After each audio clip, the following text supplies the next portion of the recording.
Bonjour à toutes et à tous et bienvenue sur la chaîne Ingénieur IA. Moi c'est Zakari Souga et si c'est votre première fois ici nous parlons d'intelligence artificielle. On se forme en fait pour devenir des ingénieurs en IA. Donc l'IA ici englobe le machine learning, le deep learning et la data science. Donc je partage avec vous en fait mon processus pour devenir un ingénieur en IA. Donc, on couvre en fait l'ensemble des compétences qu'il faut maîtriser pour être un très bon ingénieur. Donc, pour le moment, nous travaillons, depuis le début, en fait, nous travaillons sur le langage de programmation Python. Donc, si c'est des thématiques qui vous parlent, vous vous abonnez et on fait le parcours ensemble. Dans cette vidéo, nous allons voir la fonction map et dans les prochaines vidéos, on va voir filter, on verra reduce et zip et on verra également les fonctions anonymes, à savoir les lambda expression. Donc ici nous allons voir map. Donc ça s'écrit comme ça, M-A-P. Ok, la fonction map en fait prend comme paramètre ici, on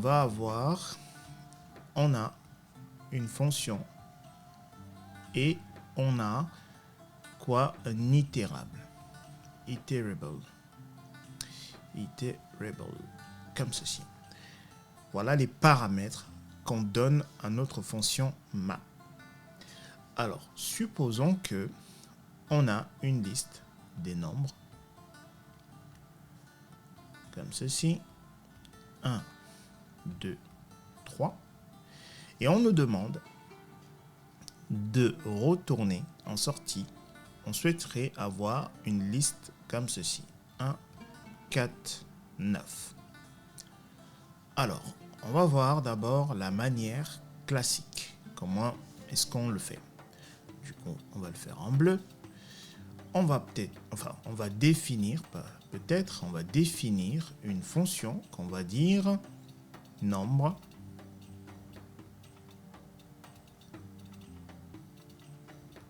au carré. Comme ça. Et ici, on va donner une liste en entrée. 2 points. Et on va avoir une liste vide ici. OK. Et on va parcourir les éléments qu'on donnera à notre paramètre. Donc notre liste, ici, on va la parcourir. Donc on va faire for élément in, dans quoi? Dans notre liste, dans lst. OK, 2 points. Et ici on va faire liste vide point. On va utiliser la méthode append et on va lui dire élément, donc l'élément qui parcourt notre liste là, la variable qui permet de parcourir notre liste au carré. OK, et on va retourner return. On retourne quoi? On va retourner liste vide. OK, du coup si je fais en fait print de ma liste, de ma fonction nombre au carré. OK, et que du coup je lui donne cette liste là. OK, donc nombre ici et je ferme. Effectivement, en sortie, du coup en sortie j'aurai bel et bien ceci. J'aurai bel et bien 1, 4, 9. OK. Maintenant, voyons voir comment est-ce qu'on utilise la fonction map. Je vous ai dit qu'en fait, map ici, il prend un paramètre, une fonction et un itérable. Du coup, on va baisser. Voilà. On va se mettre en noir. Donc, si je dis du coup print et je dis map bah, je vais lui donner une fonction. Donc, on va utiliser celle-ci. Nombre au carré. OK. Remarquez bien, je n'ai pas utilisé des parenthèses. Je vais dire virgule et je vais lui donner un itérable. Du coup, notre itérable, il est là. C'est la liste des nombres. Nombre. Je ferme et je ferme. En fait, lorsqu'on va exécuter cette ligne de code-là, il va nous afficher un objet map et il va nous donner l'emplacement où en fait on va trouver cet objet-là. Un truc comme ceci. Map, objet map, at, c'est ce qu'il va nous donner avec ceci. Donc ici, il va nous indiquer son emplacement en mémoire. Très bien. Mais ce que nous, on veut, c'est ceci. Donc, pour avoir une liste, ce qu'on va faire, on va lui dire print list, la fonction list, map, nombre. Et comme je vous l'ai dit, on ne met pas les parenthèses. En fait, map va se charger de tout ça pour moi. Donc, et je lui donne l'itérable nombre. Et du coup, je ferme 3 fois. 1, 2, 3. OK. Par contre, lorsque je vais exécuter cette ligne de code-là, il va me retourner une erreur. Pourquoi? Parce que, je vais vous montrer, lorsqu'on utilise map, en fait, on va changer de couleur, on n'a pas besoin de ceci. Tout ce qui nous intéresse, c'est ça. Je vous le montre. Raison pour laquelle, en fait, quand on va exécuter, je vais vous le montrer sur PyCharm, hein, quand on va exécuter notre code ici, il va nous retourner une erreur en nous disant non, moi j'arrive pas. Il va nous parler d'entier qui n'arrive pas en fait à parcourir. Donc, du coup, comme je vous le dis, le problème c'est avec map, on n'a pas besoin de faire ceci. On a juste besoin de faire ceci. Je vous le montre. En fait, il faut qu'on change notre fonction. Du coup, je vais réécrire cette fonction-là pour que je puisse l'utiliser dans ma fonction map. Donc, si je fais, du coup, on va utiliser une autre couleur. On va utiliser cette couleur-là. Donc, si je fais def, c'était nombre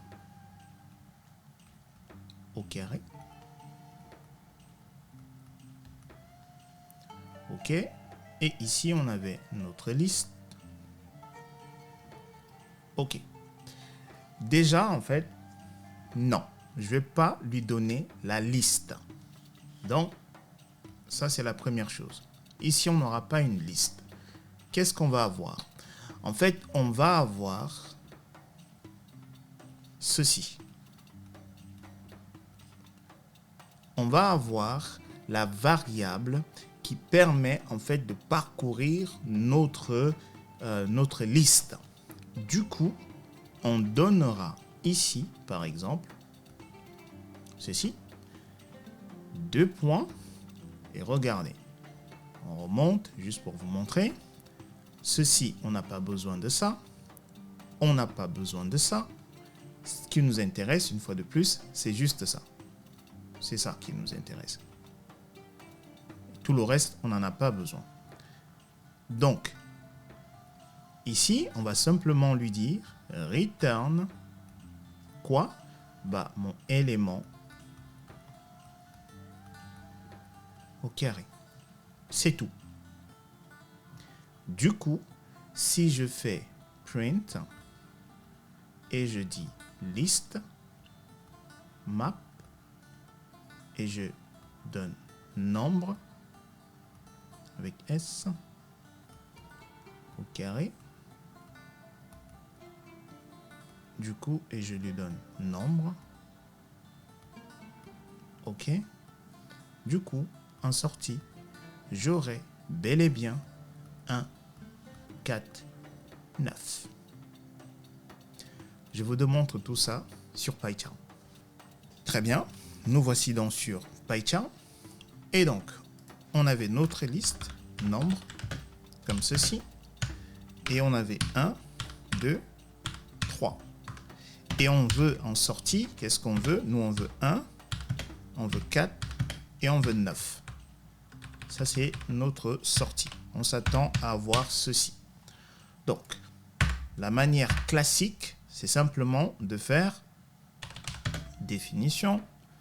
On va lui dire nombre au carré. OK. Très bien. Et ici, on lui donnait une liste. On va lui donner une liste comme ceci. 2 points. Et après, on va avoir une liste vide. OK. Comme ceci. OK. Très bien. Et après, on va itérer chaque élément de notre liste. Voilà, on va parcourir notre liste. Donc, c'est avec for, l, in. Notre liste, c'est liste ici. C'est ces paramètres qu'on lui a donné. Et après, on va simplement dire liste vide, point, append, quoi? Au carré, notre élément au carré. Voilà, parfait. Après, on lui dit retourne liste vide. Du coup, ici, si je fais print de nombre au carré, et regardez ici, j'utilise bel et bien les parenthèses. Regardez. Et ici, je lui donne nombre. Ici, j'exécute mon code. J'ai bel et bien ma sortie. 1, 4, 9. Pas de souci. Maintenant, si je décide d'utiliser ma fonction map, et regardez, map, il prend une fonction et un itérable. Donc, ma fonction ici, je vais lui donner directement, parce que j'ai une fonction, comme ceci. Par contre, je retire les parenthèses. Et ici, je lui donne, du coup, mon itérable.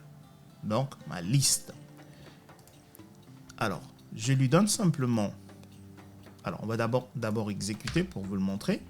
Si j'exécute, vous voyez, il me dit map object. Il me dit, du coup, en fait, ça c'est... Il me retourne un objet map at, ici, l'emplacement en mémoire. Il me donne son emplacement en mémoire. En fait, map, fait le reste pour moi. Donc, je n'ai pas besoin de lui donner les parenthèses ici. Donc, ça marche. Pour qu'il me retourne une liste, comme ici, parce que c'est ce que moi je veux en sortie, je veux une liste, comme ceci. Pour que map me retourne une liste, en fait, je dois convertir cet objet-là en liste. Donc, du coup, j'utilise la fonction list. OK. Et là, très bien. Mais là, il va nous donner une erreur. OK. Là, il me dit type error int object is not iterable. En fait, c'est ça le problème. On n'a pas besoin de ça. Ce que je vous disais, en fait, avec map, ceci, cet élément-là, enfin, cette variable-là, parcourt notre liste. Donc, et par la suite, en fait, on fait le carré. Donc, pour faire cela, en fait, on veut simplement cet élément-là qui va parcourir notre liste. Donc, du coup, on va lui dire, ceci va parcourir ma liste. Et qu'est-ce qui va se passer une fois que lui il parcourt ma liste? Du coup, je n'ai plus besoin du for et tout ça là. Je n'ai pas besoin de tout ça. Donc, je vais effacer tout ça.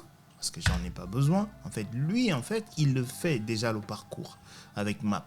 Donc, je vais enlever tout ça. OK. Et je lui dis, bah, ça va parcourir l'ensemble des éléments de ma liste. Et tu vas simplement lui dire de faire chaque élément au carré. En fait, le for, il le fait là-dedans. Cet élément-là, il va le faire, le for. Il va parcourir la liste et on lui demande simplement de retourner le carré. OK? Donc là, j'ai tout changé. Maintenant, ça, on va enlever ça. J'en ai pas besoin. Donc, maintenant, si j'exécute à nouveau comme ceci, vous voyez, là, ça a fonctionné. Je répète, en fait, cet élément-là va parcourir la liste. Il va faire en fait la boucle for là. Et du coup, chaque élément ici, il va faire son carré. Et il va faire append. En fait, il fait tout en fait ici. Le append, il parcourt la liste, il append et il nous retourne automatiquement la liste qu'on souhaite avoir. Voilà. Et autre chose que vous remarquez avec map, c'est que map, en entrée, si on lui donne n éléments, en sortie, on aura également n éléments. Donc ici, on lui a donné en entrée 3 éléments. En sortie, il nous retournera également 3 éléments. Ok, j'espère que c'est clair.